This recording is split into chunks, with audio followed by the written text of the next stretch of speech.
कहानी की शुरुआत होती है रायन नाम के एक बिजनेसमैन से, जो खाली कमरे में एक कुर्सी से बंधा होता है। अचानक उसकी आंख खुल जाती है और वो देखता है कि वह जंजीरों से बंधा हुआ है। उसने जैसे ही तेज जंजीरों को खोला और वह मौजूद एक छोटी सी खिड़की के बाहर झांककर देखा तो उसे कुछ भी दिखाई नहीं दिया। उसने अपना फोन निकाला, तभी उसके दोस्त की कॉल आ गई। उसने कहा कि मुझे किडनैपर ने अगवा कर लिया है और वो मुझसे चुनौती की मांग कर रहे हैं। रायन ने पूछा, भाई तू है कहाँ? तभी उसने उस कमरे का जिक्र किया जिसमें रायन बंद था। अब रायन जोर जोर से चिल्लाने लगा कि मुझे बाहर निकालो, लेकिन इसका कोई फायदा नहीं हुआ। अचानक ब्रूस की चिल्लाने की आवाज आई। वह कह रहा था कि वो जल रहा है। अचानक एक धमाका हुआ और रायन समझ गया कि अब ब्रूस इस दुनिया में नहीं रहा। इससे रायन घबरा गया और बाहर जाने के लिए चिल्लाने लगा। तभी इस कमरे से एक आवाज आई कि तुम इस कमरे से तभी बाहर निकल सकते हो अगर तुम बता दो तुम्हें अगवा करने वाले का नाम क्या है, वो भी सिर्फ 2 मिनट में। रायन ने गुस्से में आने के बाद कुर्सी तोड़ने की कोशिश की, मगर फिर कमरे से आवाज आई कि वो अपना टाइम बर्बाद कर रहा है। फिर रायन ने सोचा आखिर ऐसा कौन कर सकता है। उसके दिमाग में किसी का नाम नहीं आया। फिर अचानक से कमरे में गर्मी बढ़ने लगी।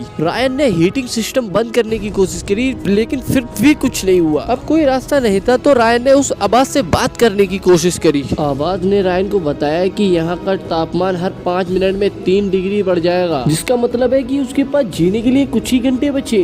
फिर उसने रायन को 1 मिलियन की फिरौती भरने को कहा, वरना ये कमरा लगातार गर्म होता रहेगा। रायन ने कहा, भाई मेरे पास इतने सारे पैसे नहीं है। लेकिन उस आवाज ने कहा, कहीं से जुगाड़ करके पैसे लेके आया, वरना मौत तो तेरी पक्की है। अब रायन ने अपने छोटे से बच्चे की तस्वीर दिखाकर इंसानियत की भीख मांगी, पर आवाज ने कहा वो रायन के बारे में सारी बातें पहले से ही जानते हैं। फिर रायन ने अपने छोटे भाई जॉन को फोन लगाकर सारी बात बताई और उससे मदद करने को कहा, लेकिन जॉन बहुत ज्यादा नाराज है क्योंकि उसने काफी टाइम से उससे बात नहीं की थी। फिर भी वो रायन की मदद करने के लिए राजी हो गया। उसने रायन को अपना फोन ऑन रखने को कहा ताकि उसकी टीम मिलकर उसके फोन को ट्रैक करके जल्दी से जल्दी उसको ढूंढ सके। इसके बाद कमरे की आवाज ने उससे पूछा, क्या तुम्हें लगता है सच में तुम्हारा भाई तुम्हें बचाने आएगा? तब रायन ने अपने हाथ से $10,000 की घड़ी निकाली जो कि उसके डैड ने उसे गिफ्ट में दी थी और इसके बदले ये बाहर जाने की मांग करता है। इसके बाद इस आवाज ने रायन से इस घड़ी को चकनाचूर करने को कहा। रायन को इसकी बात माननी पड़ी और फिर उसने अपनी पत्नी रैना को फोन किया। उससे कहा कि बैंक में पड़े सारे पैसे एक अकाउंट में ट्रांसफर कर दो। उसने ऐना के किसी भी सवाल का जवाब नहीं दिया, फिर भी ऐना ने उसके अकाउंट में पैसे भेज दिए। रायन ने फिर अपनी माँ को फोन किया। उन्होंने भी कहा सिर्फ जरूरत के टाइम पे ही तुम्हें माँ की याद आती है। इस बात पे उसे गुस्सा आ गया और उसने कहा, हर महीने चेक भेजता तो हूँ मैं तुम्हें। फिर उसकी माँ कहने लगी, तू तो रहने दे,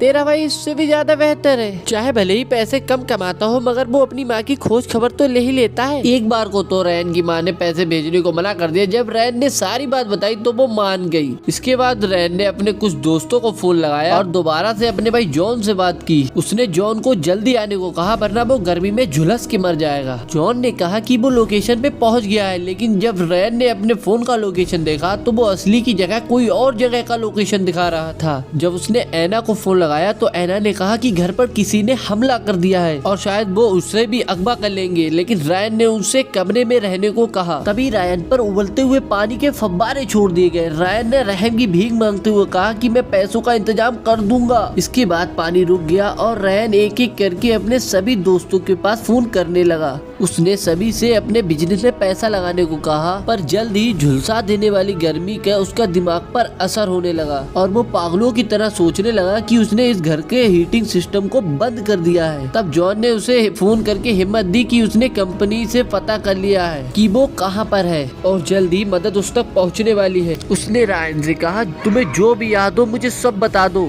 रायन ने कहा वो अपने होटल से निकलकर गाड़ी में बैठा, तभी अचानक से उसके ऊपर किसी ने हमला कर दिया। तभी रायन को उसके दोस्त का फोन आया जो उसके बिजनेस में 2 लाख रुपए लगाना चाहता था। रायन ने उससे तुरंत पैसे लेकर किडनैपर के बताए हुए अकाउंट में पैसे ट्रांसफर करवा दिए और हीटिंग सिस्टम बंद करने को कहा, लेकिन आवाज ने कहा सिर्फ तुम्हें अपने पैसों की चुनौती देनी थी। असल में किडनैपर जानता था कि रायन के पास अपने खुद के $4 मिलियन है। उसने अपने पैसे ना देकर बाकी दूसरे लोगों से पैसे मांगे, इसीलिए उसने बाहर निकालने से मना कर दिया। अब रायन ने गिड़गिड़ाकर एक और मौके की भीख मांगी। आवाज ने उसे एक और मौका देकर कहा कि उसे $4 मिलियन सिर्फ 5 मिनट में ट्रांसफर करने होंगे। ज्यादा ही गर्मी बढ़ने लगी तब रायन ने रोकर कहा, ये पैसे मैंने अपने परिवार के भविष्य के लिए बचाए हैं। अब उसके पास कोई चारा नहीं था, तभी उसने पैसे ट्रांसफर किए और गर्मी के कारण बेहोश हो गया। इसके बाद जब उसकी आँख खुली तो उसने आवाज से बाहर जाने की मांग की, लेकिन आवाज ने कहा अभी कुछ और चीजें बाकी हैं। इसके बाद कमरे में रखी बोतल से उसे पानी पीने को कहा गया। पानी पीते ही इस कमरे में एक कागज आया, उसमें कुछ लोगों के नाम थे। रायन को बताना था कि इनके साथ उनका क्या रिश्ता है।